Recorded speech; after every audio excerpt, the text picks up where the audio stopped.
wanted to share some quick things that we wanted to make sure you knew were going on here at Marriage Helper this week.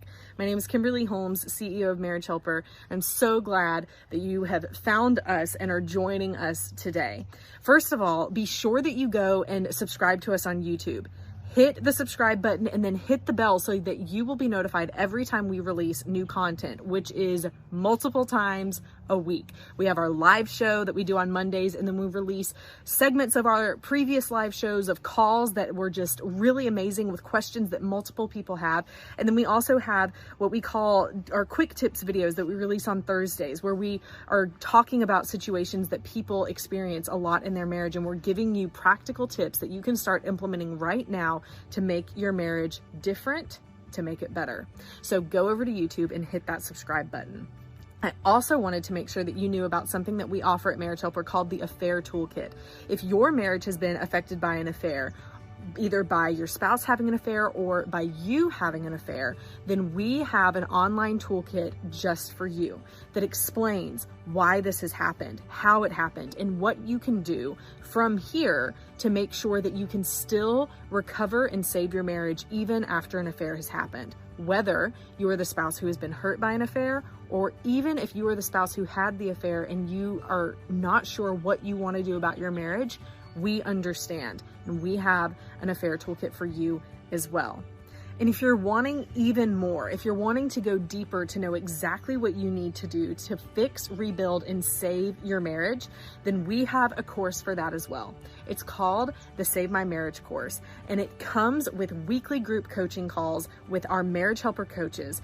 And also it has amazing material in it that will teach you, no matter what has happened in your marriage, whether it's been control issues or affairs, or if you can't even put your finger on exactly where things went wrong, then this course is designed for you to teach you how to change the way that you think about what's happened in your marriage, to change the way that you act towards your spouse, to change the way that you interact with your spouse. It has amazing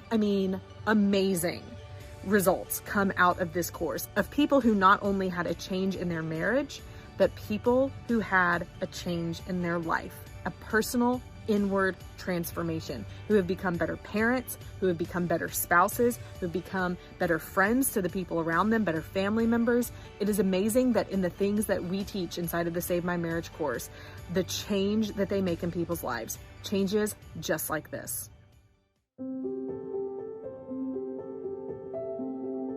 I can only say I wish I had discovered this months earlier, because in it I realized how many mistakes I was making in trying to win back my wife and my children. I learned so much about myself and about my marriage.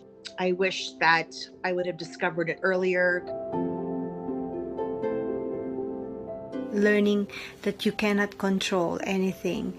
You can only change yourself. You can only control yourself. So if you change yourself, you can influence others. You learned a lot about yourself, you learned patience, and you learned how to communicate your feelings. My favorite part of the course was the peace and hope that came as I went through it. Something that I didn't even get while I was going through therapy. I feel like it has truly changed me as a person, a spouse, a mother. Really taught me a lot about myself. Marriage Helper has saved me from a lot of anxiety, from a lot of impatient behavior.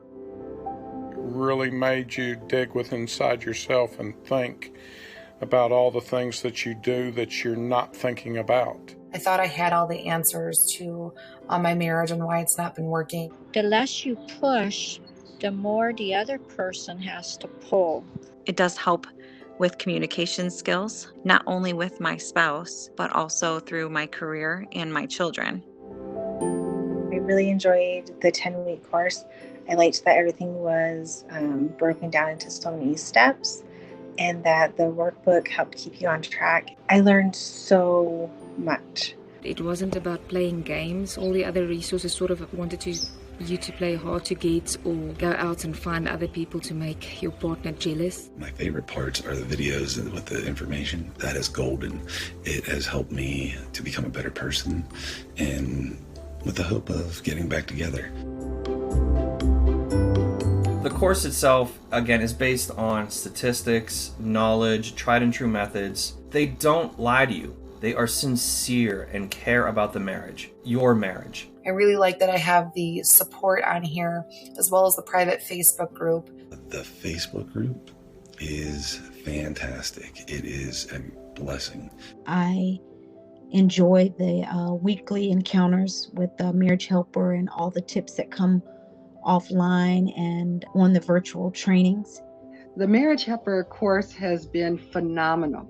And I have to tell you that it has helped me both personally as well as in my marriage. At the end of the day, he chose not to even show me the divorce papers. He took them with him and he chose to continue talking. So for the first time in a long time, I face the future of our marriage with hope. I'm hoping for a reconciliation and praying for reconciliation. However, if for some reason, if it doesn't work out by the grace of God, at least I have bettered myself. If anything works, this will.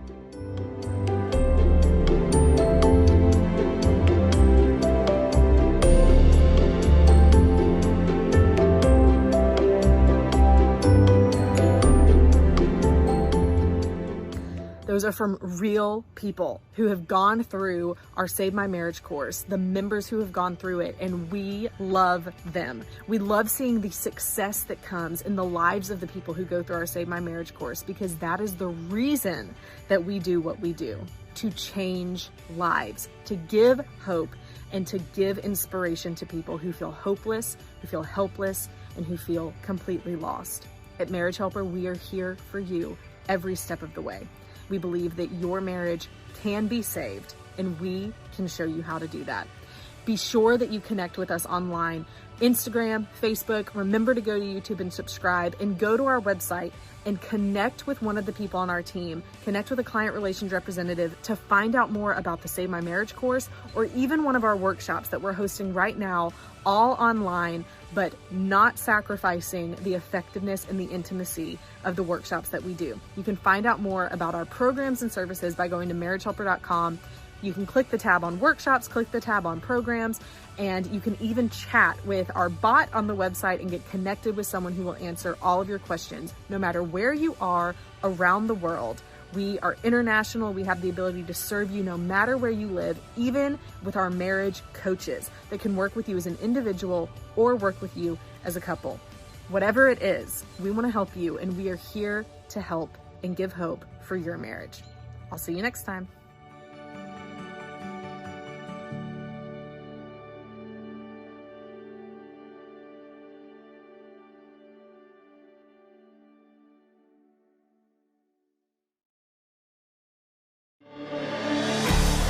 You have to draw a line in the sand. You have to build some boundaries. Maybe I'm not the right one for him. I'm to a point where I don't want to try anymore. You are hurting yourself. This is something we see regularly. What is someone in your life fighting for? And how can you be there for them?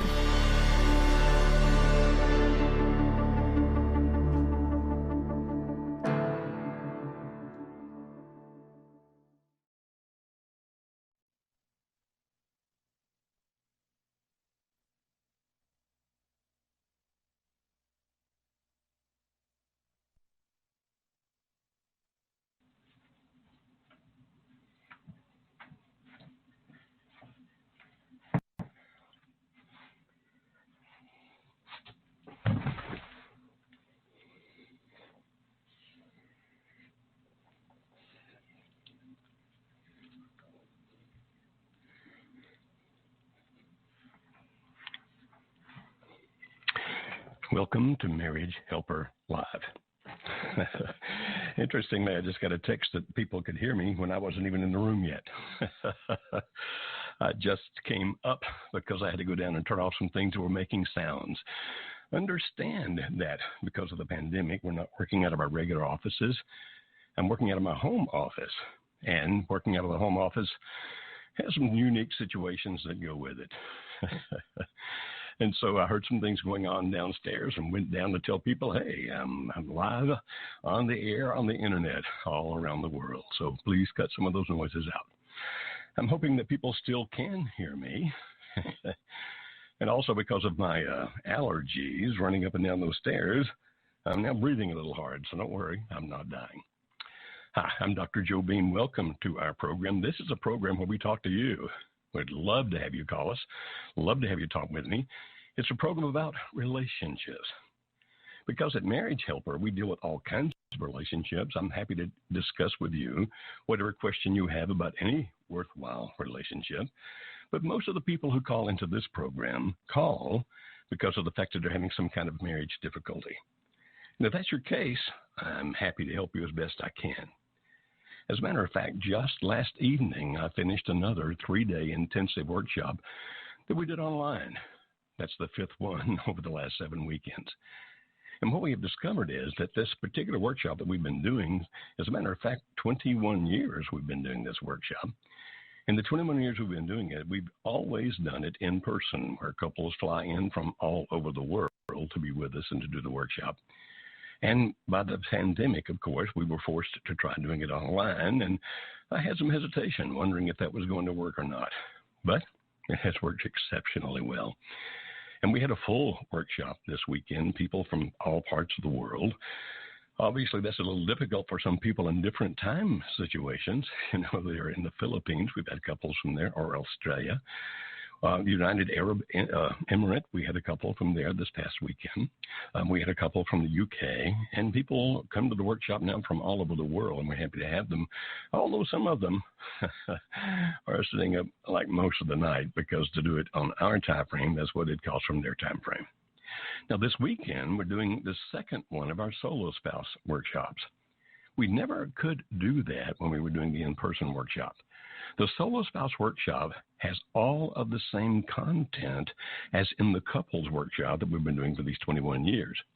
And we have never done it with it in person because of the fact that men and women would be coming without their spouses, people who are in pain, people who are looking for sympathy and empathy. And we thought maybe that's not the healthiest thing to do, is to put all those people together. But now that we're doing it online, it works fine. And so I actually go through all of the same material, but with a little different emphasis here and a little different emphasis there because of the fact that there are no spouses. Just people who want to try to save their marriages, but their spouses at this point are not interested. Now, you might be thinking, wait a minute, haven't you guys had a program like that for a long time? And yes, kind of, but no. How's that for an answer? And I'm not even running for office. What I mean by that is that for some time now, we've had an online course called Save My Marriage. It's pre-recorded. I've done 10 weeks worth of videos. Don't worry. That doesn't mean it takes 10 weeks to hear all the videos. It was designed to be over 10 different weeks that you listen to one video, maybe sometimes 2 videos, watch, I should say, rather than listen during the week. And then there's some homework for you to do. And then we have a call. I'm not sure if it's on Monday nights or Tuesday nights. Our coaches do those, and we have a call where that for an hour, once a week, people can call in and ask specific questions of our coaches. Now, the way that's done is not like we do it here, where we actually talk to each other back and forth. That one's done where people type in their questions, and our various coaches, whoever's doing that particular session, will answer, and you can hear the audio. And it goes through a lot of material, a lot of information, but nowhere near the depth or the intensity that we do in the intense 3-day workshop. Now, why? Because of the fact that it's just not able to be done that way when you're basically doing some teaching videos and then trying to help people at least once a week when they call in understand how to apply it. And so the material in the 3-day intensive, we can get much, much, much more in depth about all kinds of things. And of course, we talk about things in the 3-day intensive that are not in that online Save My Marriage course. Because of the fact that some of the things we talk about, we really want to be interacting with you when we do so that we don't confuse matters. And so we can make sure that you really and thoroughly understand the principles we're talking about. And that's why, again, this weekend I'll do the second one, the Solo Spouse Workshop. It'll start Friday morning at 8 a.m. Central Time, United States, and it will end at 6 p.m. And then the same time on Saturday, and then on Sunday from 1 p.m. to 7 p.m., again, Central Time in the USA. And in that, we only allow a few people. What I mean by that is no more than I can interact with as a teacher. And we still do some breakout things where we can work with people in even smaller groups than that. And so that one, yes, we cover a lot more material, a lot more intense material, a lot more in-depth material, because we're talking with each other in a live interaction, teacher-student almost, if you will. And by doing that, we can talk about things that we would not even try to talk about on a pre-recorded course where we're not there to interact with you in real time about what we're talking about. Because we always only want to do good. We never want to do harm. And so if you have been in the Save My Marriage course, that's the online pre-recorded course, and you're thinking, I'm thinking about going into the solo course, would you, Dr. Beam, recommend that? And my response is yes. Yes, I do. Because of the fact that if anything works, this will. Now, we're not going to give you promises like some people on the internet do. If you pay me this, if you buy my course, whatever it might be, then I'm going to give you the magic words that whatever you say is going to make your spouse regret the fact that he or she ever wanted to leave you. They'll come back begging for forgiveness. I even read one of them where it said, and they want to start making love to you every day for the rest of your life. And if you look at that and think that that possibly could be telling you anything true, then they're going to take your money. And they're going to give you things that appear to be magic words. I've looked at some of them, and primarily all it is manipulation. And manipulation does not work. Even if you could manipulate your spouse into coming back, then how would you keep the relationship going after that? You're going to manipulate for the rest of your lives? Nah, doesn't work. So the online course is great. And if that's what you want, please get into it. That's just for the individual. You don't need your spouse. If you want to come to the 3-day intensive solo spouse workshop, you'll be in a workshop with several other, again, it's a limited number though, I should say, several other people who are also solo spouses trying to save their marriages, both men and women, because it's done online, and interacting with me for 3 days.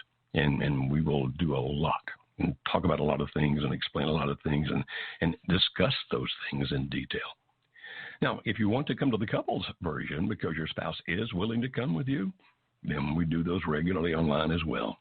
And whenever it's safe enough that we can start doing the in-person version again, we will start doing those in person, but we will continue also to offer the online version because it saves people a lot of money. They don't have to fly. They don't have to get hotel rooms and all those kinds of things. Plus, people can come and be part of it from all over the world. Okay, hopefully I've made that clear. I hope I haven't confused it. Here's a quick summary. The Save My Marriage course is online, pre-recorded, talks about a really good number of things, but the one that's really in-depth is the online solo spouse workshop, 3 intense days together with me. All right, let's start going to our phone calls here. If you'd like to talk to me, please call 657-383-0812. That's 657-383-0812. And when you hear the answer, press the number 1. That puts you into the queue so that you can talk to our call screener, and hopefully then we'll get a chance to talk to each other here on the air. And by the way, today's program, rather than being just 60 minutes, is going to be 90 minutes. We're extending the program so we can talk to more people. And we're going to start with Matt in the great state of Arkansas. Hi, Matt. How are you today? Hi, Dr. Joe. How are you? I am rocking and bobbing, my friend. How may I help you? All right. Let me start off with my question, and then I can give you some background. I know that time and positive contact are my biggest weapons in this fight. And at this point, would I be better off sacrificing time to maintain the positive gains I've made in communication and emotional openness? Can you help me understand what you mean by that question, my friend? Yeah, so let me give you some quick background. I've been married 14 years. I've got 2 kids. In February, my wife told me that my emotional distance had caused her so much pain, she was ready to call a lawyer. I had never been mean or unattentive, but I was very emotionally closed on my end. I immediately panicked and opened up. I shared that I had always been attracted to some women and some men, and only since October come to terms with being bisexual. Over the next few weeks, I opened up some more and shared that I had also had a long time struggle with gay pornography. She told me that she was in love with someone else, and they had worked together for about 2 years. She had been excited for him 2 years ago when he got married, and then was there for him last summer when his wife left. I think that their relationship probably developed into a limerent one, but of course I'm not the expert there. We still have a working friendship, which she wants to maintain. She says she has no desire to rebuild our relationship, and she wants to divorce ASAP. She's drawn up divorce papers online, and we have discussed custody and property. In my state, the only way to file a no-fault divorce is with an 18-month separation. And what she wants to do is file fault with me in one of the catch-all terms that basically would be me saying I'm an asshole. So, and so all this is being done online. What I'm hearing you say is that neither she nor you has an attorney. Is that correct? At this point, no. I mean, we're trying to keep it as civil as possible. And so you say you've made some positive gains in communication, and is that because of the fact that you've been able to tell her what you really think, what you really feel? Is that what you mean when you say positive gains in communication? Yes. So I've been working on myself a lot, doing my pies. I try to bring where I am emotionally in a way that's not coming after her. So I've been practicing that a lot. And, emotionally, we've connected, a lot better in the last couple of weeks, the last month. Does that mean that in addition to you being able to tell her what you think and feel, that she's accepting of that, or that she's appreciating that? Or what does that mean when you say connecting better for the last couple of weeks? Yeah, so she's been accepting of it, and she appreciates the fact that I'm being more open. But at this moment, she still says she has nothing left for me, and she doesn't want. So she's not opening up emotionally to you. She's still kind of got you walled off. Is that correct? No. She's actually She's actually opened up a lot to me as well. So, the point of my question is, if I push for that 18th month separation, that is, I feel that's going to push her emotionally away, like really hard. So at this point, I'm trying to figure out: am I better off to keep the emotional contact we've had, but let the process speed up? Okay. My question is, if you were to do that, if you're going to make it play out for over 18 months, is there something you're going to gain from that that's worth that? Other than just more time without the actual divorce happening, no. The other person, the person that she's involved with, is he still married or is he divorced? He's divorced. So their situation is he is moving this summer to New York to start a doctorate program, and she is here in the fall. She's going to start a master's program. She also has. So she's not going to New York with him. That's good. And so here's what I'm hearing you say that. So tell me if I'm hearing this correctly here, because here's what I'm hearing you say. I'm hearing you say this. Okay, I can draw this out, which she's going to see as a push, but at least then I have more time. Or I cannot draw this out, which then avoids her seeing that as a push. And what do you gain? What I'm hearing you say you gain is, well, at least we're talking to each other open and honestly, and I don't want to lose that by putting the 18 months. So you're contrasting those two things, right? Do I drag it out to the 18 thing, or do I keep going with the communication process we're having now? So here's the question, Matt. Based on what you know her, and I don't, so based on your knowledge of her, which one do you think has the greater likelihood of creating a potential of putting this marriage back together? Well, the base issue that we had to begin with was me not being emotionally available. Yeah, but so I'm asking now what you think. Like, which one of those two things do you think would have the greater likelihood of putting the relationship back together? Yeah. I'm leaning towards the emotional connection. Okay. Well, the fact that he's going to be going off to New York and she's not going with him actually kind of works in your favor. And you know, assuming they don't immediately and instantly get married as soon as she's divorced, and let's hope that that doesn't happen. And the fact that they're going to be in two different places hopefully will preclude that. In other words, it doesn't happen because of that. If that's the case, then you may have more time than you think, even if you don't drag out that 18-month thing. Because if she's still living in the town where you are, you have children, therefore you're communicating with each other, apparently better now than you ever have. And if he goes away, you know, he's going off to New York. Now, I don't know exactly where you live. The thing here on my screen says you're in Arkansas. If that's the case, he's going to be quite a bit away. And so what I'm hearing you say pretty clearly in that is that you really are beginning to connect to each other emotionally.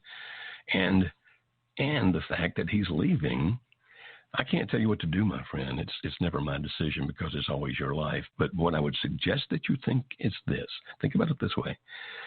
If I were a betting man, and I'm not saying this is a game, but if I were a betting man, which one would I think would have the better odds? And what I'm hearing you say is that you think the better odds would be to keep having that communication process that you have now. If that's the case, my friend, then I don't see the great advantage of you requiring that 18-month thing.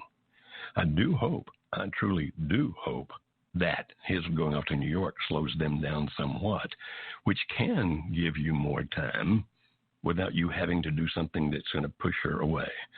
But as always, it's your decision. And at some point, if it gets close to being a divorce situation, then you're going to have to decide at that point whether or not you want to use an attorney. And because I don't know more about your situation, I can't possibly, give you an idea there about that. Man, I hope it goes well for you, my friend. And so now I go to the Washington state, and let's see, is it pronounced Pia? Is that right? P-I-Y-A? Yes, it's Pia. Okay. How may I help you, Pia? Hi, Dr. Jovine. It's really nice to talk to you again. I was actually at your workshop last year in October. My question is that, since we attended your workshop in October, a lot of things have come out. Primarily right after the workshop, I got to know that my husband was back in touch with, the person that I believe that he had been involved with. And then since then, there has been a gradual withdrawal from him, from our relationship. Earlier in February this year, he actually went down and met with her. She's not in the same city as us. She lives in another country, actually, but they got to know each other through work. They don't work together anymore, but, they've been meeting every couple of months. And so in February, when we went down to meet up with her, I got to know about it, and there was this big showdown that I had. I actually confronted him about it, and he admitted to it. And at that point of time, he said that he wanted out of the marriage, and he would like to move out in summer. Because we have two kids, and the older one basically is a freshman, so he said, he didn't want to spoil his academic year. I said, this is your home and you're welcome to stay as long as you'd like to. I'd really like you to stay.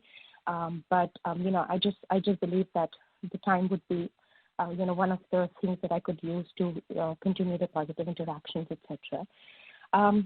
Now my question is that right after that, things changed and this whole coronavirus situation started. There is no signs of him moving out. He is continuing to live in the house. I don't know what is on his mind, and, to be honest, I'm fearful to even ask him because every time I brought up the conversation, it's always been like, oh, I'm going to move out. But he hasn't said anything. He hasn't done anything. And some of the things that he says and does lead me to believe that he may not be moving out anytime soon. However, he continues to withdraw from me. I'm trying my best to, continue with smart contact. I've not brought up conversations so, Pia, about her. I'm hearing this. I'm listening. So what is it that I can help you with today? Okay, so my question was that at this point of time, Is there any incentive for him to change his relationship towards me and to actually move towards me if he continues to live with me? My question essentially is that he's in the valley right now, and he's getting to continue to talk to, the other person and continuing to have his emotional affair with her, and at the same time have his wife and kids in the house, but maintain that emotional distance. Okay. So what I'm hearing you say, if I can kind of summarize what I'm hearing you say, is, okay, based on the behavior that I'm doing right now, does he have any incentive to stop the behavior that he's doing? And only you can answer that question, obviously, but let me give you a couple of things to think about. Now, for those who have not heard us talk about the valley before, you heard Pia mention the valley, so let me explain what we mean by that. That's when a person is between two choices, but they don't feel like they have to pick one or the other. So, for example, Pia's husband is still in a relationship with her because he hasn't filed for the divorce, the things that he's threatened to do. But according to Pia, he's involved with this other situation over here. Now, if he doesn't feel he has to make a decision either for or against Pia, in other words, not toward her or toward the other person, then that's what we call the valley. It's when a person doesn't feel he or she has to do anything right now. And when people ask us about the valley, they say, okay, what do you think about that? Now, again, it's your choice, but here's how it goes. If the person in the valley is making some progress back toward you, in other words, if there's some kind of communication beginning to take place, those kinds of things, if you feel there is positive movement back toward you, then sometimes if you have, or if you're willing to tolerate the valley, let me just say it the short way. If you're willing to tolerate the valley, is there some value in that? Well, if they're moving back toward you, there is. But at some point, you come to the realization that you've got to make some kind of decision. Like, I can't keep doing this because it's becoming not just painful, it's now becoming damaging. It's either damaging you physically, like affecting your immune system. You find yourself getting sick all the time. Affecting you intellectually, where you can't really function in life. If you're working, you can't do that. You make mistakes that could wind up getting you hurt emotionally. You begin to find yourself being depressed, or all those kinds of things, to the point where it's negatively affecting your life. If it's affecting you spiritually, and what I mean by that is it's beginning to affect your own belief and value system, so you begin to question it, or even behave in ways that you didn't before, that beforehand you would have said would not be the thing to do, that would be wrong to do. If it starts doing damage to you physically, intellectually, emotionally, spiritually, then we say maybe it's time for you to pull the plug. Maybe it's time for you to end the valley. Now, we can't tell you exactly when or how to do that because of the fact that this is more of an art than a science. It means that you look at all the things, but ultimately, I can't say, well, the day he says this or the day that she does that, then you do this or you do that, because human beings are much too complex and much too unique. And so the art is, okay, is there a reason for me to continue to let the valley go on for a while without my making it end? And if you think that there is, and it's not doing damage to you physically, intellectually, emotionally, spiritually, or damaging your children if they're involved physically, intellectually, emotionally, spiritually, then if you want to do that, it may well turn out to your advantage. But if there's nothing being gained, in other words, the valley just goes on and on and on, and the person's not moving back toward you at all, or maybe even moving more toward the other person, then the question becomes, what? What value is there to you if you keep doing that, or if the damage begins? And that's when you can start making things change. Now, I don't have a lot of time to explain that right here, right now, but let me suggest this for you. If you go to our website, marriagehelper.com, on our website, you can use our little search feature on that website and look for the Definitive Guide to Boundaries. And it will give you some suggestions and ideas of what to do and how to do, so you can make a decision. If I'm going to put up a boundary, if I'm going to say that there's something that has to stop or there's something that has to happen, it can give you a lot more information to think through how to do that. But always, now, and the final question that was asked there was this. She said, well, what is going to motivate him to make any change if I keep doing what I'm doing now? And the answer is nothing, unless he is already making progress towards you. And if he's making progress towards you, then yeah, the motivation gradually comes back. If he's not making any progress towards you, no, he's probably not going to change. So we go now to Florida, and we're going to go to Tiffany. Hi, Tiffany. How are you? Oh, my goodness. Dr. Joe Beam, I'm so happy you picked my call. Things right now are kind of crazy. My husband, I found out he's been having an affair for about 3 months with a woman who has been divorced 3 times. She's married. He finally cut things off 2 weeks ago. She actually bought him a ring, a phone. He gave everything back to her. I worked on my pies because I listened to you guys for a few months. I worked on my pies. I lost weight. I've been doing a lot better. My question for you is, he's kind of cold right now.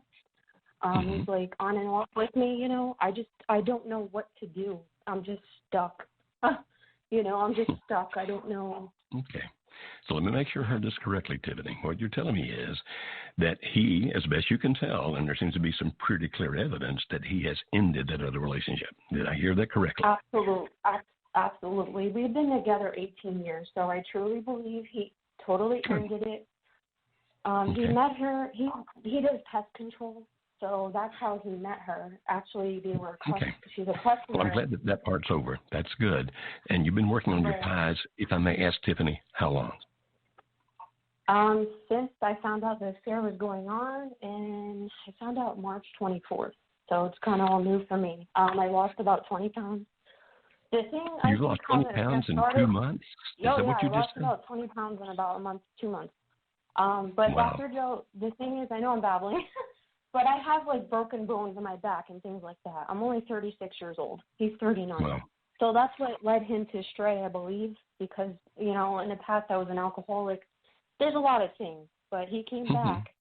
I found out they opened a bank account together 2 weeks ago. And that's how but you've told me that they've ended that. So does he still have an account with her? No, that's the thing. No, 2 weeks ago he was going to open a bank account because they were going to save money to move out together. He thought I didn't love him anymore. I said, I love you so much. How could you open a bank account? So he didn't then open the account with the other woman. Is that right. correct? No, they did open an account together. They did open it, but it's in her name, and it's just like a savings account. But I want him to close it, and he said, I will handle it. Just give me time. It's just all crazy right now. Okay, all crazy. All right, the fact that he stopped with her, but he's still cold toward you, is not an unusual situation, Tiffany. First of all, congratulations on your weight loss, if you are doing that in a healthy manner. Okay, make sure that you don't lose your health. I mean, losing weight that fast, I guess people can do that and be okay. Just make sure you take care of you. And that's what the P is all about, being the best you can be physically. So take care of you in that process. And you're saying, okay, I'm working on the pies, I'm doing these things, but he's still cold. In a situation that has ended that recently, I would definitely expect him to still be cold. Now, some people aren't. Some people, very quickly change over with that. But most people have a process, a period of time that they go through where they have to transition out of that relationship they developed in their mind with the other person. And then sometimes the physical aspects, like, opening the account together. But it can take a period of time to evolve out of that. And in that period of time, is it typical that often they'll be cold toward the spouse? And the answer is, yeah, it happens a lot.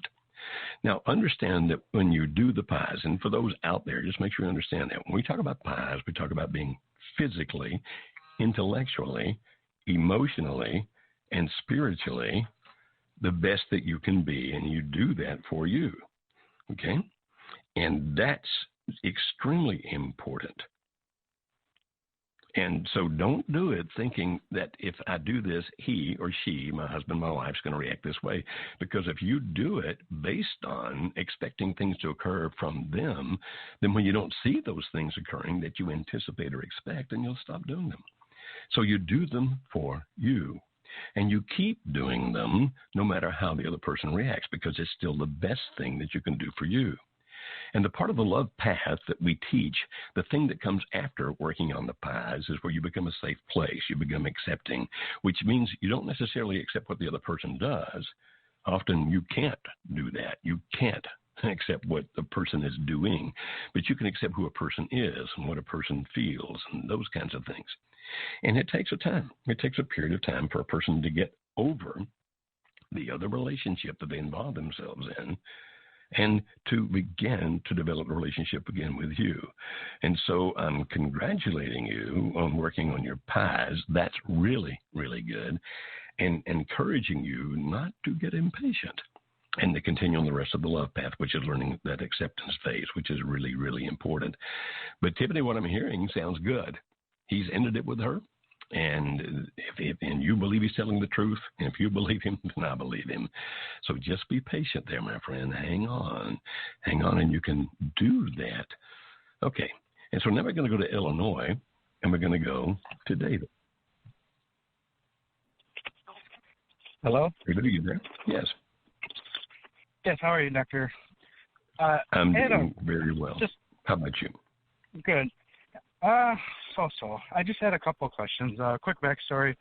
My wife said that she wanted a divorce. I don't want that, obviously. We have two great kids together. And the reason that she wants a divorce is because I have, throughout the years, emotionally damaged her, have not been there for her emotionally, and she says it's too late. The final straw was broken, and I was just wondering, I'm working on my pies. I had the Smart Contact program through you guys, and I was just wondering, how do I, one, be there for her emotionally when that's the root cause of all of our problems? And two, how do I let her know that the trauma that I've caused her is not who I want to be anymore, and I'm taking active steps to not be that person? But how do I let her know that things will be okay, that we can reconcile this marriage, even though that I'm the root cause of it? Are you guys having any conversations at all? Very little. Okay. Very little. And I and when you do have try a conversation, what's it about? Hey, I'm going to my mom's house. It really is not a lot of conversation at all. Okay. Talk about and so a how little would you bit expect for her to know that you, first of all, understand the pain that has been caused by you being emotionally distant? How would you expect her to understand that you now realize that and that you're becoming a different person? What would you think would be the way to communicate that to her in a way that she would believe? I think just to tell her, look, I'm going to counseling. I don't want to be this person anymore, and I guess that I can't get over is that it's just too late. She wants nothing to do with our relationship. Mm-hmm. And so if telling her is not going to convince her, which, by the way, it usually doesn't, then what other methodologies could be used? Well, somehow I have to show her, and she says that she does see me changing. She thinks that I will change to be a better person, and it's going to be a long road, but she doesn't want to go on that journey with me. I understand, and I do understand, the fact that you want her to know that you get it now, and that you want her to know that you change or that you are in the process of changing. But typically in these situations, David, the other person either doesn't want to hear it, because they'll respond with something like this: well, I told you that for years, and you didn't get it, and you didn't understand it, so why should I believe you now? So they don't want to hear it. Exactly. And if they hear it, they tend to think, oh, yeah, right, that's just a promise to get me to stay, and then things will always be as they were before. And therefore, the only way that you can truly communicate it is consistently demonstrate it. Now, here's the difficulty with that. You'll want that to happen in a hurry. Like, okay, can't she see I got it, and I'm going to be different, and all those kinds of things? Can't she see that? Can't she understand that? And therefore, you'll want that to happen quickly because you love her. You don't want her to go. But in these situations, they very, very rarely happen quickly. almost always it happens over a period of time. And if you're thinking, well, she doesn't want anything to do with me, she's not around me very much, so how am I going to demonstrate it? How am I going to show it? That's one of the most common questions that we get. As a matter of fact, almost every day somebody will ask somebody on their team that very question. And what we say is this: you can't make that happen. All you can do is live it consistently. And live it consistently whether she comes back or whether she doesn't come back.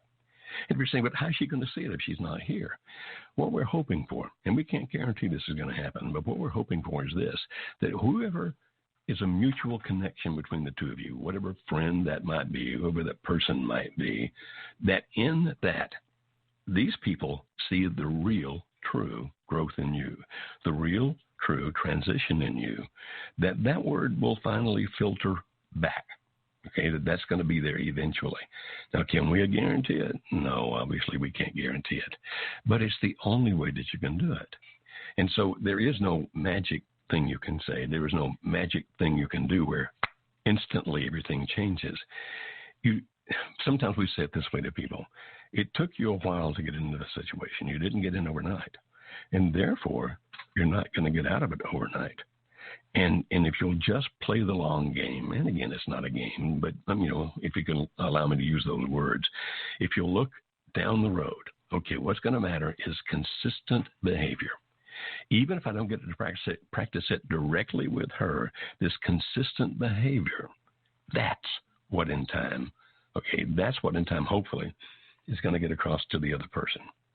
Okay, pardon me just 1 second.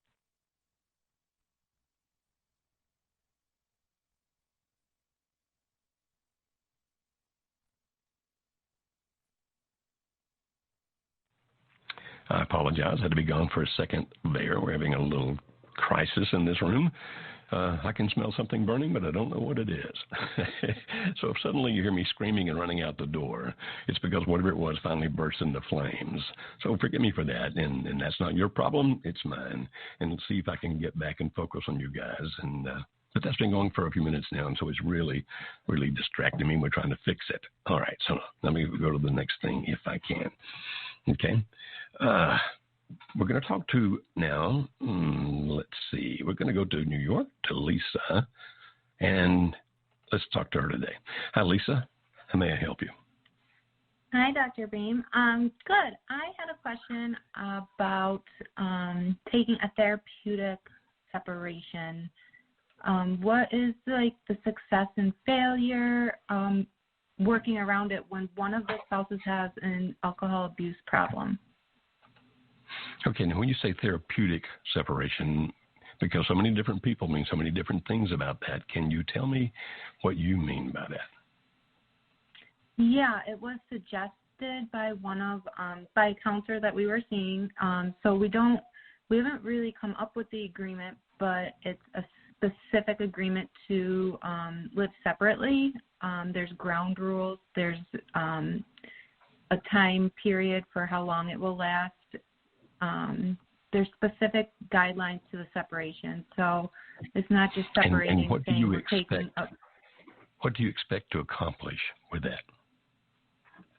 That is a good question. I want to say that on my part, it would be to kind of verify, is the progress that's been being made so far worth it, or are we better off separating for good? Is that what you want? Separation for good? I don't know. Okay. Now, we are not great fans of the so-called therapeutic separation. I know that some counselors are.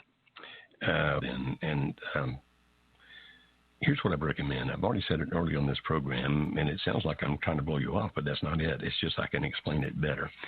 If you go to our website, marriagehelper.com, and in that little search engine, you start looking for the thing about boundaries. And we don't call them boundaries anymore, but back when I did that particular one, we'd call them boundaries back then. And it's an hour and 15 minutes audio of explaining how to set the boundaries. See, one of the guys who works with us, it has 2 master's degrees, and one of those master's degrees is in addiction counseling.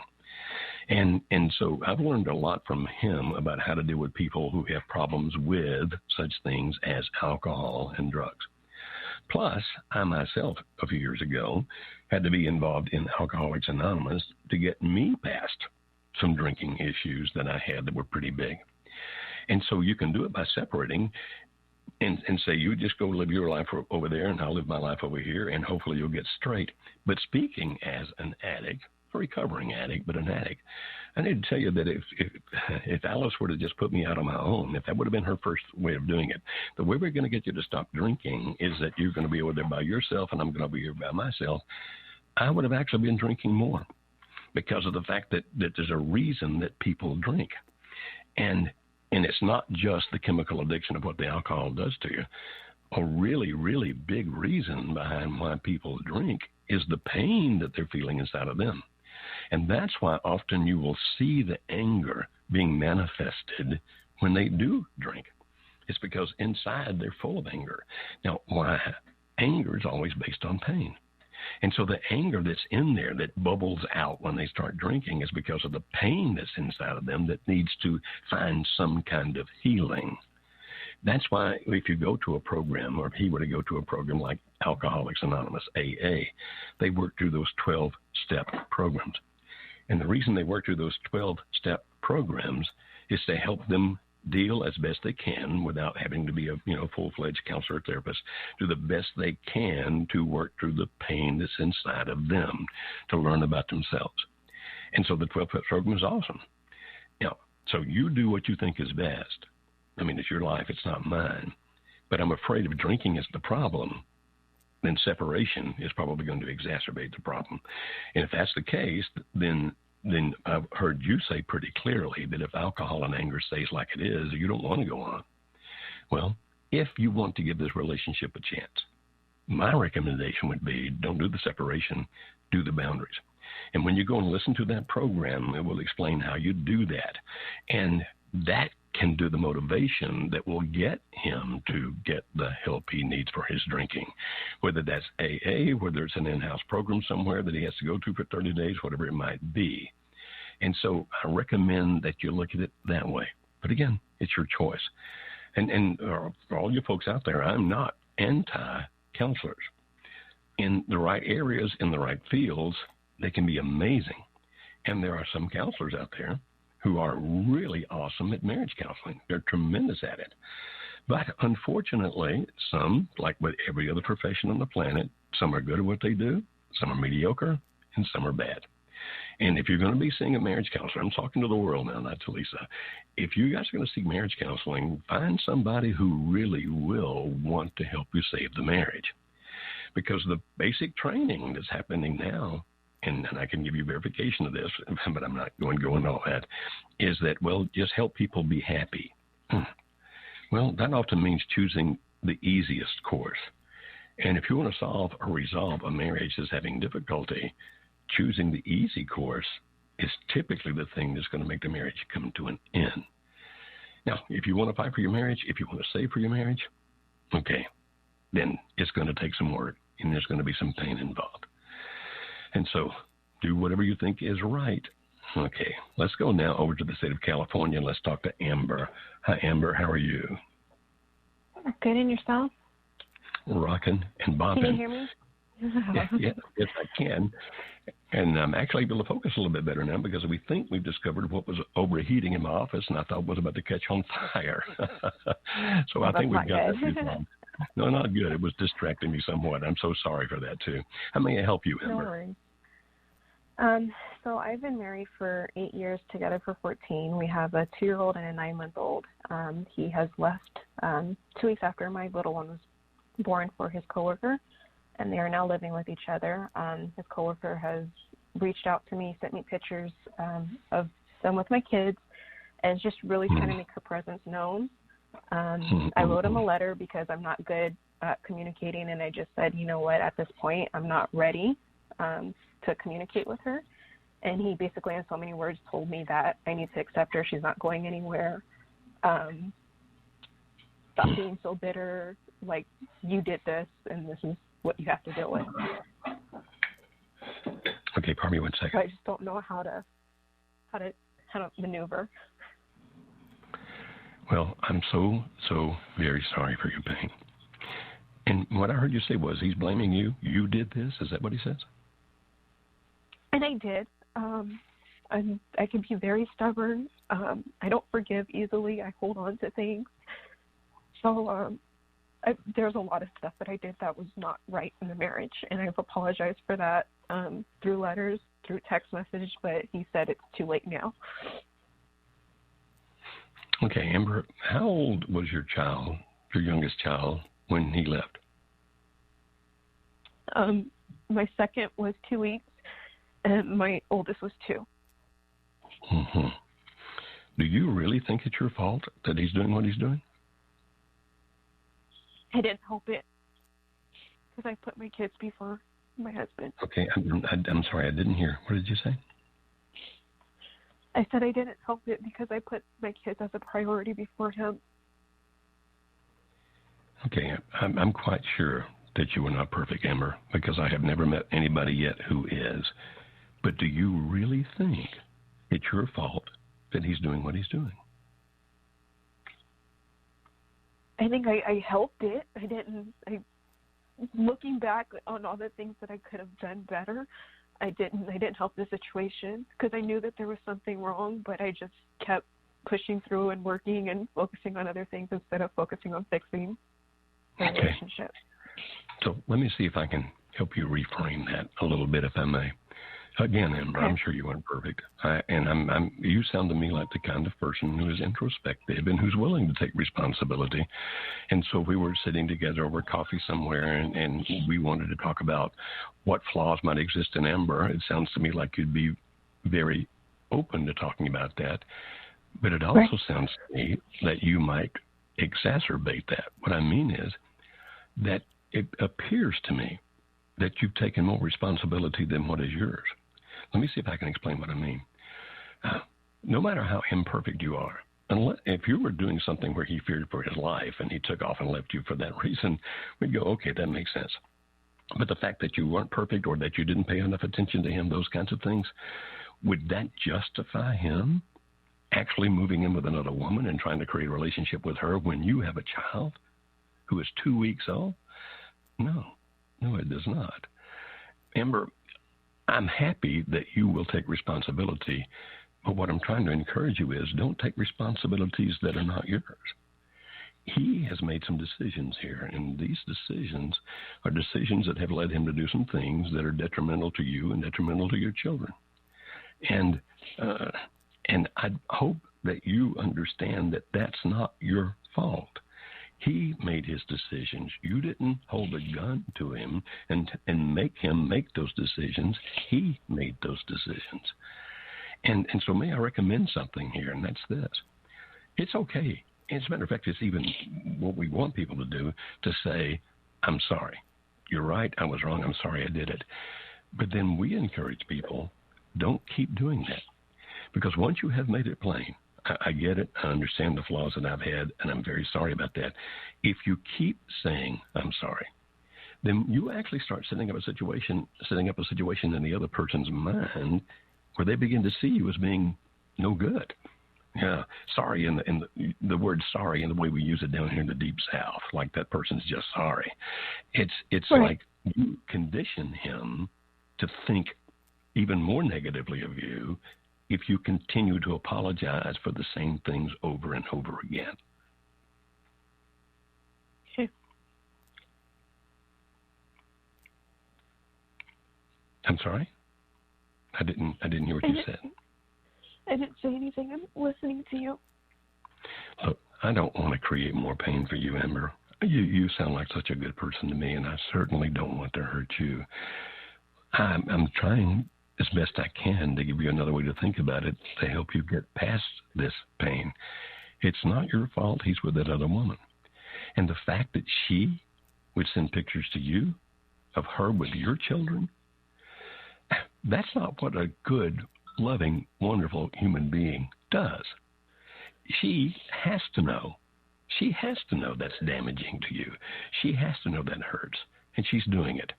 And when you reached out to him and said, look, I can't handle that, don't do it. And rather than trying to understand you as a mother, the things that you would feel to see those kind of pictures, instead he lashes out at you again and said, this is all your fault anyway. You're kind of reaping what you sow.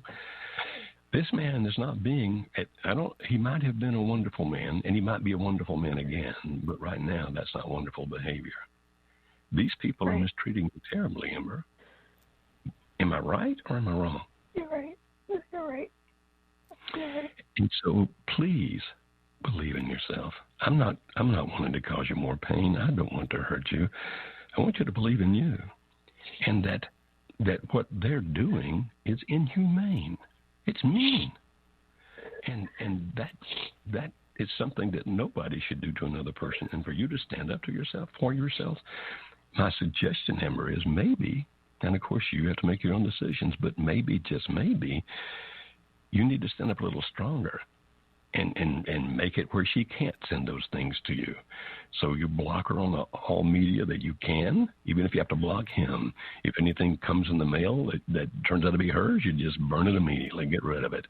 And don't let her do this to you, because either him or her, neither one of them should have the ability to hurt you the way they're hurting you now.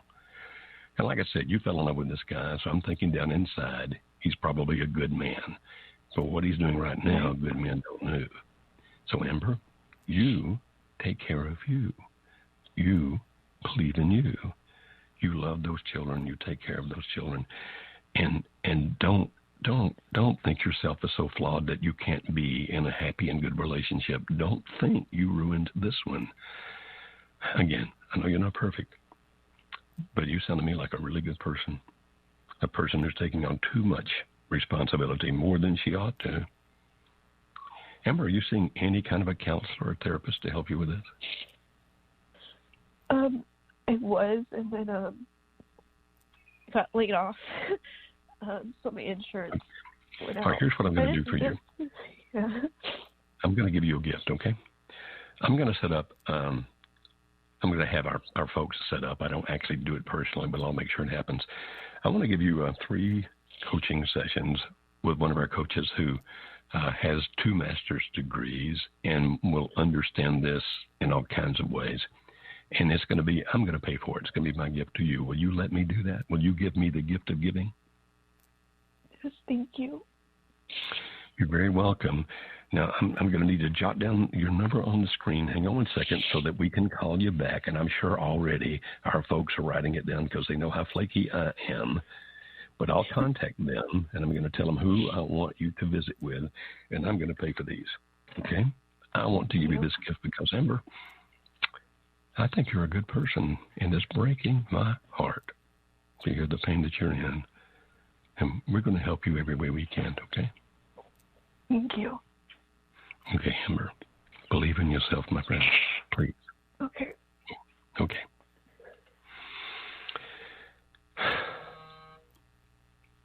Okay, so I just got a text from one of our team. The whole team knows it'll be taken care of.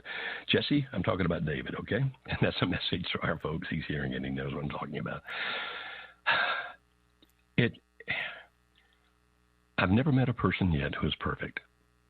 And so, yes, if a marriage goes to pieces, typically both people have a part to play in that, yes. Please, unless you're just totally evil, and if you're totally evil, I don't know why you're listening to this program, but unless you're totally evil, please don't believe it if your spouse tries to tell you it's all your fault. It's not. And when they make decisions like leaving a wife and babies to go be with another woman and blaming that on you, that's just ungodly. Look, people need to take responsibilities for their behavior. I hope you heard that. They really, really do.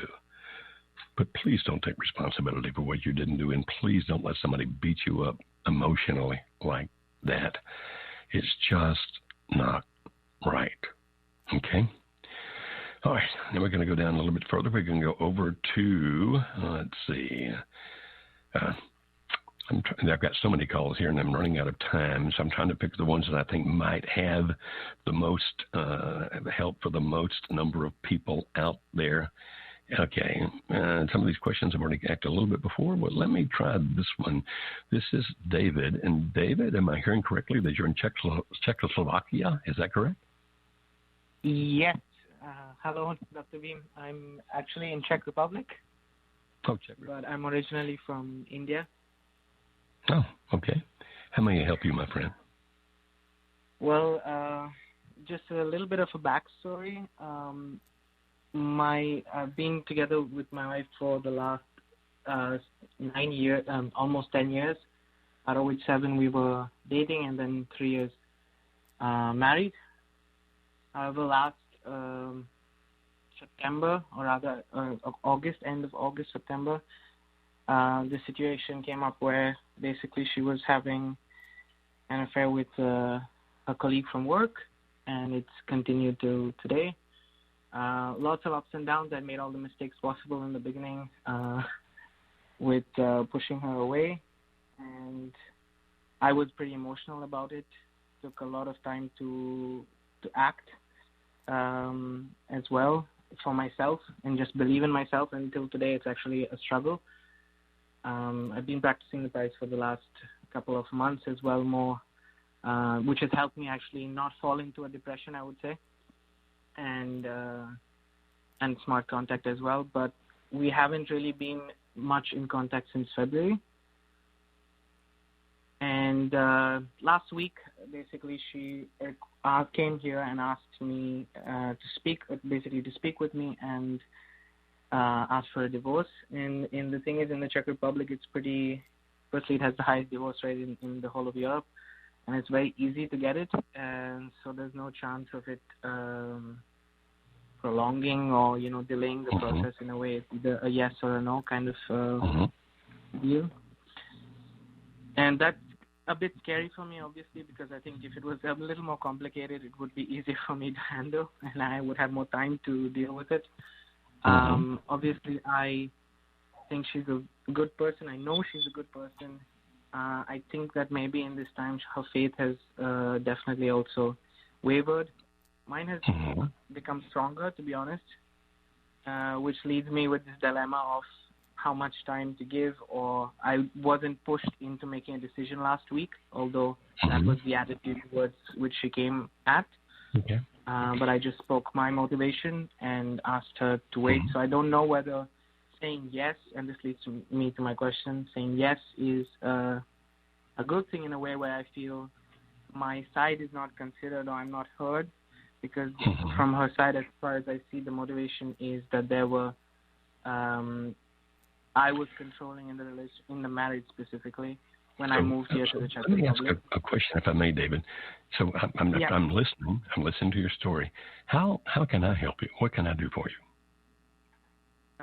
Basically, I don't know whether I would feel, or rather whether it is trampled upon, or rather whether I'm just making a decision because I see that maybe saying yes is a good way to continue an emotional relationship with her in a way that we are in contact. I spoke to her about that's my motivation to build on our relationship because I want to fight for our marriage. I don't know whether... So am I hearing you correctly that what you're saying is that you are kind of you're concerned about how you're going to feel about whatever you do? Is that what you're saying? If I do this, how am I going to feel about that decision? If I do that, how am I going to feel about that decision? I don't feel understood by her at all. There's not been an opportunity to have a clear conversation between us. It's kind of one-sided. So because I don't feel understood, I think I'm in a phase of acceptance where I don't know how to accept it because I'm not understood by the other, if that makes sense. Yeah, but I guess I'm still lost about how I can help you, my friend. What can I do for you? Well, I guess the underlying question is just whether or not it's saying yes in a way that is just because she still has a relationship with this other guy, and I'm just concerned myself whether there will be any conversation after that, whether there will be. So I don't know whether I'm saying yes is just giving in, let's say giving up or giving in. And David, or not. You need to help me here, my friend. I guess I'm just being a little dense here. and I don't mean to be, and I'm listening to you. I hear you. You know, you've got this thing in front of you. You're trying to make a decision one way or the other. But how can I help you? What can I do for you? I don't know how else to explain it because I guess how do you get Can you over? make it a very simple, just a very simple question, like just a very short, simple question, so I can make sure I'm understanding what you're. You know, I heard your situation. I heard the thing that you're trying to balance out. But specifically, you're asking me to tell you what? In this moment, how do you? I guess how does acceptance play a role in my decision? Because that's the thing I'm struggling with the most right now. So how do you accept whatever I decide? I guess. Okay, that's good. And I'm sorry I'm so dense. It's just some days my brain doesn't grasp things, David. So thank you for being patient with me. My friend, I don't know that you can know that in advance, other than to do this. People, there's a thing in psychology called self-determination. And self-determination says we tend to deal better with things when we feel like it was our choice. If we feel like we're forced to do something or been manipulated to do something, all those kinds of things, we tend to feel negatively about it afterwards. But if we feel like it really was our choice, I'm the one that gets to make this choice, then that's called self-determination, and then we tend to feel better about it no matter how it turns out, because it's what I did. Now, if I heard you correctly, and I may not have, but if I heard you correctly, it's kind of difficult to stop in the Czech Republic what she's going to do. Yeah. And you feel like she's not listening to you, that you're trying to understand her, but she's not trying to understand you. And in that sense, what I'm hearing you say is that you feel that you don't have self-determination. You don't feel that you really have the ability to do much here. You can slow it down and tick her off, make her angry, or you can go ahead and let it go forward, and hopefully she'll talk to you. And so the way to learn how to accept that, my friend, is you choose the one that you think makes most sense for you at this point. If you think dragging it out gives a better opportunity for you to be heard and understood and potentially put this marriage together, then whatever means you can, drag it out. On the other hand, if you feel I can't really drag it out anyway, and at least now we're having some communication with each other, and so I'm going to make my decision that way. I'm going to decide I'm going to go ahead and agree to it because I think it has the best possibility of being able to maybe somehow, some way putting this thing back together. And so it becomes a matter of you deciding that you are making a decision that you think is best for you and for this marriage. And that's how later you're going to look back at it and not feel that you were forced, not feel that you were walked on, not feel that you were abused, because it's your choice. Is that making any sense to you whatsoever, my friend?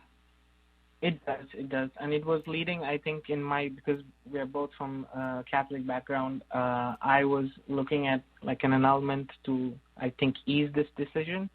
So it's along the same lines, rather, if I just look at it on a thought process level, I guess what you're saying makes more sense on to accept. Well, may you have great wisdom. May God grace you great wisdom. And I surely hope things work out for you, my friend. I really do. And it must be tough living in a country where that you can't do much about it. But you know what? Right now, that's pretty much every country, that you can't do much about it. You can't control what the other person does. Okay? You can't. And so let's move on here a little bit. Okay, we're going to go over to the state of Georgia here in the United States of America. We're going to talk to Terry. Hi, Terry. How are you today? Good, sir. How are you? Well, I'm better now that I realize my office is not on fire. That really helped a lot. Well, how can I do for you today, my friend? Good. Just a little bit of background. My wife and I have been together for about 8 years. Married 8 years, been together for 9 years. I'm in the Army, and she recently just got accepted to police academy. So right now, time with us is, very limited. So a little bit is we separated back in September, and we got back together around February time frame. And when we got back, she pretty much did say she was talking to somebody, and then so I just asked hey, did you end it? And she said yeah. It was a message here and there, before we got back. So recently, maybe roughly about 2 weeks ago, I kind of had a feeling she was still talking to this person, so I kind of had a hunch or whatever. One day I looked over her shoulder and kind of give her a hug. And she was on social media, and I asked her about it, and pretty much since then, you know, like she just said she lost respect for me a while ago. She pretty much like have an emotional disconnect with me somewhere along the line, because I was wondering like why she was talking to this guy, you know. So, and she said nothing's really changed with you or whatever, because you know she said that I always get angry, upset, or questioning things like that, doing the push stuff that I shouldn't be doing. But I kind of wanted to know like where my place was in this marriage. And we had 2 kids together, by the way, and I kind of noticed like, you know, it's affected my oldest daughter. How old is your daughter? Like, she's 9. I have a 9-year-old and a 7-year-old.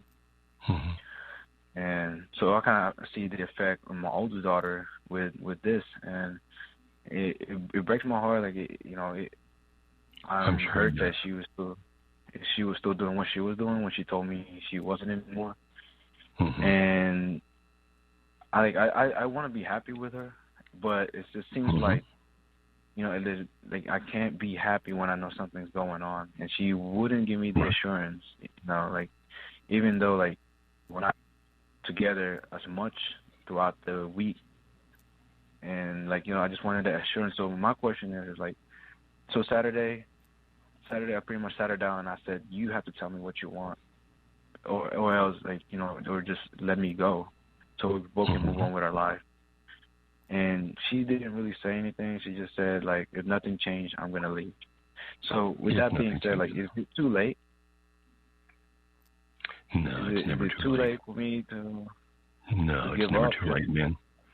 We just, for example, Terry, in this past workshop, the one we just did this weekend, we had a couple that came to the workshop that's been divorced for a while. And that's not unusual for us. We have worked with many people who've gone that far. Now, I'm not saying that you're that far by any means. Don't think I am. But we've the longest apart any couple ever got, and still came to our workshop and worked things out, with a couple that had been divorced for 10 years, believe it or not. And so I'm just telling you those stories. I'm not saying that we should expect you to divorce. That's not my point. My point is it's never too late. And so when a person says something to you like, I've lost respect for you, or we don't have an emotional connection anymore, you always have to look at that in the context. What I mean by that is this. If indeed a person, for example, has become involved emotionally with somebody else, and if that person then looks at you and says, I've lost respect for you, I don't feel an emotional connection with you, then it may not be referring to really anything big about you. It could be all about the fact of how that person's viewing you now because of the new relationship that person is in. And so what we always say is this. We don't think that you've been perfect because we've never met anybody like that. And you should take responsibility for whatever you did or didn't do. I mean, that's responsible. But don't necessarily believe every word of a person who's pulling away from you, because they may be telling you what they honestly, genuinely feel. So listen to it, really do listen to it. But then again, they may be exaggerating some things, or in their own mind, they may be justifying some things or rationalizing some things. So listen, and anything you hear while you listen that you think, okay, that's right, I did treat her disrespectfully there, or yeah, you know, I haven't always lived as a person that should be respected. If you hear that and you know that to be true, then that's the analysis you make of yourself, and you fix that. I will live as a person who would be respected. I will do the things that earn and deserve respect. I will treat her with respect no matter how she treats or speaks to me. And if she says there's no emotional connection, okay, then what I'm going to do is to listen to her emotions. And whenever she tells me what they are, I'm not going to argue with her. I'm not going to tell her that she's wrong to feel what she feels or that she doesn't feel what she feels. I'm going to do my best to understand what she feels, even if I don't like it. Because that's what creates emotional connection, is when another person feels that you see them as they really are, what they really feel, what they really think, what they really believe, what they really do, and you can respect them, you can love them, and you can like them anyway. And that's what creates the emotional connection. So whatever degree of emotional connection she feels or doesn't feel right now, I would recommend, my friend, don't panic. Whatever she says about whether she respects you or not right now, I suggest don't panic. What do? Well, you do the only thing you can do, and that is you work on you. And that's when we talk about things like working on yourself physically and intellectually and emotionally and spiritually and all those kinds of things. That's when we talk about those things, that you become the best you that you can be. And then if she still leaves, you can, at least in your heart, know, I did the things that I needed to do. And that's when we say our system works. If anything works, our system does. And so that's what you do, my friend. You can't make her feel anything, but you can make you be the best person you can be. So live as a person who earns respect. Give respect to her. Listen to her emotions. Try to accept and understand her even when you don't like what you hear. That's what creates those connections. And I'm so sorry about your 9-year-old daughter being affected by this. It always just breaks my heart and tears me up to hear about the effect on the children. But Terry, you can do this, man. You can do this. And now we're going to go to Chris in California. Hi, Chris. How may we help you? How you doing, Dr. Green? I am rocking and button. Are you on a speakerphone or something there, Chris? I'm having real trouble hearing you, my friend. I'm actually, yeah, sorry about that. Okay. So, found out my wife has been having an affair for probably like, I don't know, well, I would say 6 months. I mean, I found out actually last month or 2 months ago.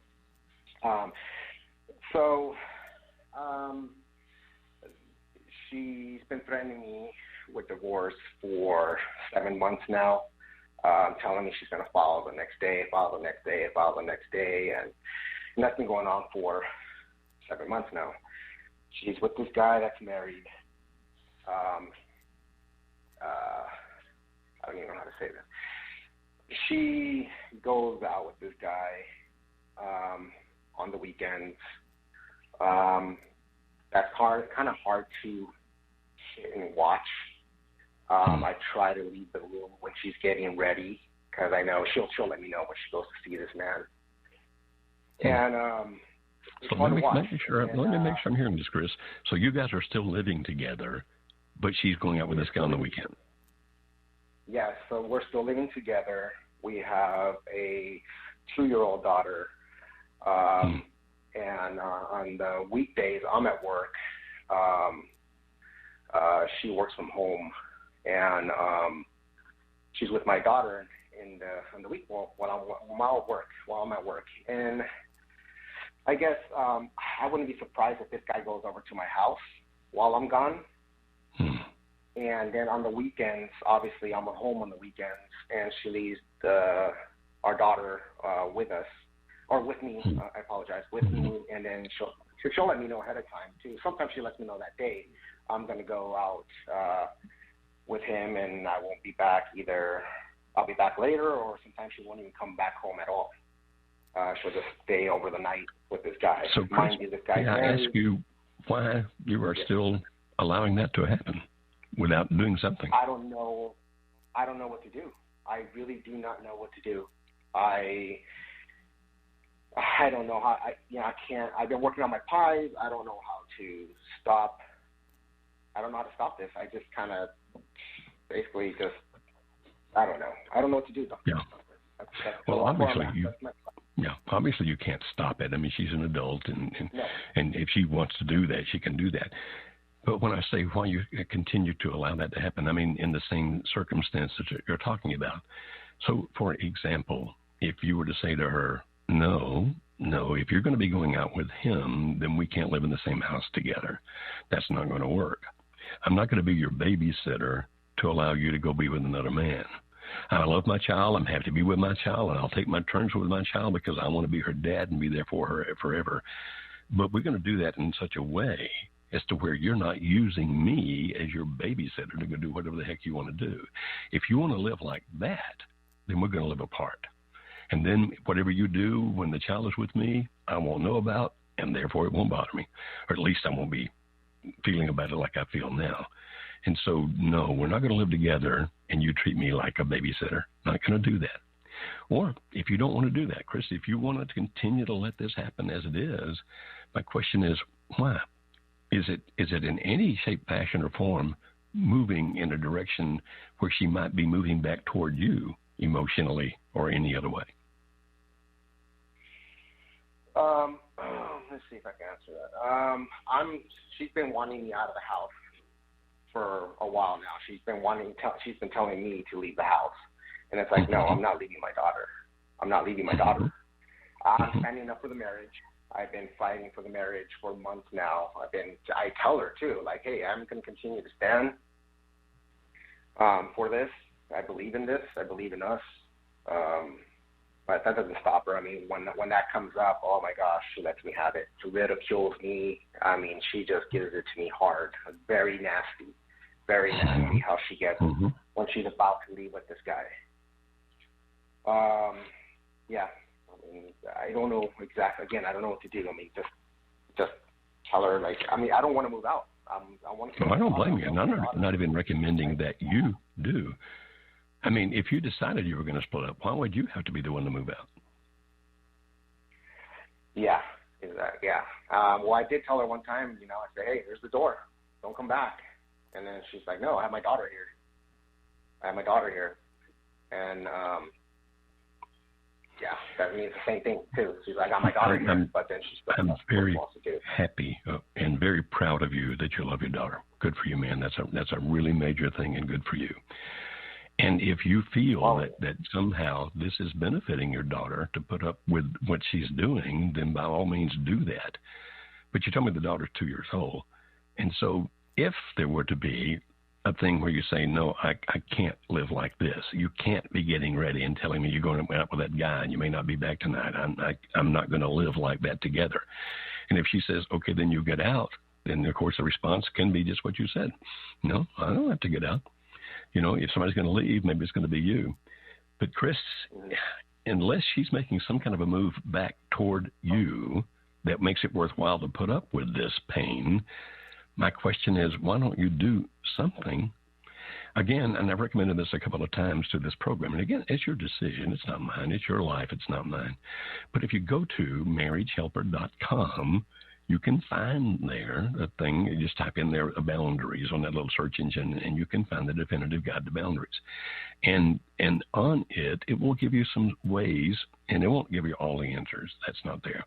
But it'll give you several suggestions as to what to think about to set up some boundaries here. Now, we used to call them boundaries. We now call them stops, safeguards that offer protection. And unless you do something, then why would anything change from what it's being now? And if you're saying that's okay with me because at least I get to be with my daughter, then fine. That's the trade-off that you make. And if that's the way you see it, then good for you. But if you're thinking, no, I can't live like this, this is going to emotionally or mentally destroy me, then you're going to have to make some other kind of decision. I can't make it for you, obviously, nor would I. But I strongly do recommend, really strongly recommend, that you go find it. Go to marriagehelper.com and type in boundaries. You'll find that audio. And then when you find that audio, you can listen to it. It's about 1 hour and 15 minutes long, so take your time if you wish. But go through there, and you can find some answers about what you need to do if you choose to do anything. But, of course, it's you. It's what you choose to do. And so now we're going to go to Ohio. We've only got about 9 minutes left in this 90-minute program. And so we're going to go to Ohio, and we're going to talk to Jennifer. Hi, Jennifer, are you there? I'm here. How may I help you today? Hi. My husband, we've been married almost 28 years, and about a little over a year ago now, he fell into limerence. So, I won't go into the details, but the LO was my very best friend, and they lied and did all that stuff. So my 4 daughters were also very close with the LO. They're 17, 21, 24, 26. The 17-year-old grew up with her oldest daughter since the age of 5. So she was a second mom to them, and she also befriended, to the point of really kind of getting in my relationship with my 24-year-old for a while, my older daughters as well, and would drink with them and blah, blah, blah, So my daughters will not speak to their dad, and he was a very selfless, kind, honorable. You know, I mean, you've heard the story. It's like the good fall the hardest, and so he's in full blown limerence, as is she. They do crazy stuff and you know, vacations and whatnot. But my girls will not. They're doing their own healing, and they're actually, my daughter, who's a junior at Northwestern University, is taking a Marriage 101 course and learning about limerence and Gottman, the Four Horsemen. So, you know, they're kind of on. I told them about limerence, but they have to follow. You know, they're strong-minded adults, and they are like, Mom, you know, we need to figure this out for ourselves. So I'm not really in a position. They won't anyway do the intervention. They sometimes they'll, you know, debate with them, which really is not a good idea. But, you know, I just have to let them do their own thing as much as I can. I try to guide them. But I have really turned back to the church, and I feel like this was a big part for me. This was a big purpose for me of this to all happen. And I'm slowly kind of drawing my girls back. They grew up with Catholic schools, but have kind of fallen away. And not to make this too much about religion, but his mom, my mother-in-law, and I pray the rosary together all the time. And so I'm at the point where my husband has pretty much cut off contact with me altogether. You know, the LO is probably pushing that, but I also feel like he's deflecting so hard that anytime I would say anything kind to him, he couldn't sort of take it. And he says that, you know, until you can detach, and I tell him things like I've detached to attach to God and myself and the girls, but the pain of his daughters ghosting him, because they basically ghost him. They really won't interact with him. He hasn't heard 3 out of 4 of their voices for a year. So, okay. So how may I help you? What can I do for you, my friend? Right. Well, that's where I'm at. So if they do have a little bit of interaction with him, it's like, what if they say, like, you know, we're praying for you, Dad? Like, what would be? Is it?